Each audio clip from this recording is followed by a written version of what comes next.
Lahko rečemo, da vrta, kakršnega bomo predstavili danes, do zdaj še nismo imeli priložnosti pokazati. Vrt na Občinah, kraju tik za mejo z Italijo, obdaja čudovito vilo, ki so jo postavili pred dobrimi 120 leti. Vendar vrt ni iz tistega obdobja, ampak so ga znova uredili nedavno, sočasno s prenovo vile. Oblikovalec vrtov Borut Benedejčič je sprejel vabilo lastnika vile Visterija, naj med prenovo objekta uredi okolico, torej parkirišče, dostop in hortikulturno ureditev. Zgradbo so med prenovo tako rekoč postavili na novo in v njej uredili več sodobno opremljenih stanovanj. Prostor, ki obdaja vilo, zdaj odseva čas, v katerem je nastal, in mediteransko podnebje, s katerim je povezan. Krajinska arhitektura zajema proces osnovnega načela oblika sledi funkciji, spajanje trajnostnih krajinskih materialov in živega povezujočega rastlinskega dela, sestavljenega iz avtohtone drevnine, kot so poljski javor, črnika, dren, mirta in številne vrste obmorskih kraških rastlin. Oblikovalčev pristop prepoznamo tudi po zanj značilni zastirki iz lokalnega drobljenega peska. Kultivirana površina vrta meri okoli 650 kvadratnih metrov. Na njem so posadili več kot 2000 okrasnih rastlin in postavili vrtno pohištvo, posebej projektirano za ta vrt. Borut, pozdravljen. Pozdravljen, Stane. Tale vrt je res nekaj posebnega, se mi zdi, ker obdaja eno precej staro vilo. Sva na Občinah, v Slovenski vasi, na drugi strani nekdanje meje. Kdaj so vas povabili k projektu? Projektu smo pristopili pri samem projektiranju, se pravi že 5-6 let od tega, tako da smo skupaj z glavnim arhitektom skupaj dorekli neke smernice in z investitorjem, ki je imel določene želje, tudi uskladili samo zunanjost in njen namen. V bistvu so vilo prav ogolili in z restauratorskim pristopom tudi obnovili v celoti, tako kot je zahtevalo spomeniško varstvo. Ob začetku urejanja okolice je bila Benedejčičeva ekipa soočena s pravim gradbiščem. Izza vile je bila izkopana 5 metrov globoka jama, v kateri so zgradili garaže. Od prejšnje vegetacije na vrtu ni ostalo nič. Prostor pred vilo je odprt, na njem je razmeroma malo rastlin.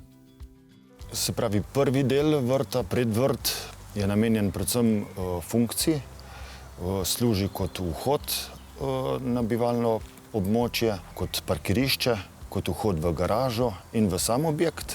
Zadostuje tudi fondu število dreves, ki ga je bilo potrebno nadomestiti.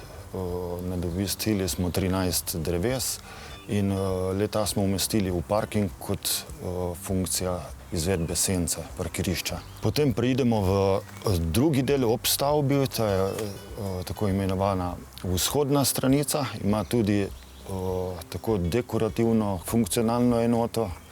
Dekorativna je ta, da ima izredno pestro število različnih grmovnic, ki so zasajene kot trajna zasaditev v prostorastoče grmovnice in pestro zasaditev nizkih grmovnic v povezavi s trajnicami in prav tako tudi kot funkcijo prvo sedežno garnituro, kateri sledita potem v ozadju v samem južnem delu vrta. Se pravi, ta tretji del, ki je vezan na garažno hišo, je bil precej zahteven glede samega projekta. Celoten vrt leži nad samo garažo. Bilo je problem tako samo realizacijo, ker nismo smeli s težko mehanizacijo postopati. Sem pa tukaj hotel poudariti, glede, da naj bi živelo v samem objektu, v obeh arhitekturah več družin, sem hotel tukaj celotno zunanjo ureditev razčleniti v več vrtnih podenot. In te vrtne podenote sem zaokrožil v krožnice, ki se tako po višinski razliki razlikujejo kot po samem premeru krožnice. Ja, poigravanje z višinskimi razlikami mi je zmeraj v veselje. S tem damo vrt oziroma zunanji površini neko bolj globljo dinamiko, neko intimnost, ki loči tako višinska razlika kot tudi ti premeri teh vrtnih podenot. Speljana je utrjena cestica, ki povezuje vse te vrtne podjenote. Z razliko v teksturi sem dal cestici bolj drobno granulacijo peska, medtem ko gredična zasnova je z bolj grobim peskom. Na poti skozi vrt hitro opazimo, da nikjer ni klasične trate. Ta ne ustreza standardom trajnosti, zato so površine prekrite s peskom različnih granulacij. Rastline so skrbno izbrane po trajnostnem ključu in predstavljajo novodobno, moderno vrtnarjenje. Zimzelenost rastlin in vonj po morski plaži zelišč, zelij in grmičkov še dodatno daje karakter vrtu in poudarja njegovo geografsko umestitev. Poseben nabor rastlin je zahtevala zelena streha nizkega objekta izza vile, v katerem so 4 manjša stanovanja. Zelena streha je tudi eden od teh trajnostnih elementov, ki spada na ta vrt. Zasajenje s pestrim izborom humuljic spada med ekstenzivne strehe. Pogled pritegnajo elementi vrtnega pohištva, ki jih je prav tako načrtoval Benedejčič. Uporabil je 3 osnovne gradnike: les, korten in kamen. Les sem izbral samo zaradi funkcije, kadar se človek usede, da ne rabi še dodatnega elementa, kot je kakšno prigrinjalo ali pa blazina. Me je pa zamikalo, da bi napravil tako en statičen presežek. Tako sem si zamislil, da gre v konično obliko vse skupaj in da je v primeru stika samim tlakom samo 1,5 cm na klopci.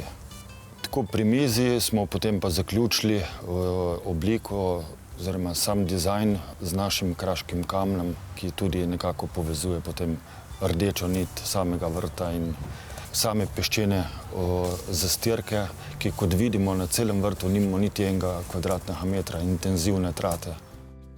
Stanovalci novih stanovanj v vili so navdušeni nad domiselno oblikovanim vrtom, na katerem se prizori spreminjajo skladno z letnimi časi. Ena od stanovalk v pritličnem objektu izza vile pravi, da prihaja in odhaja raje po daljši poti skozi vrt, kot pa po bližnjici.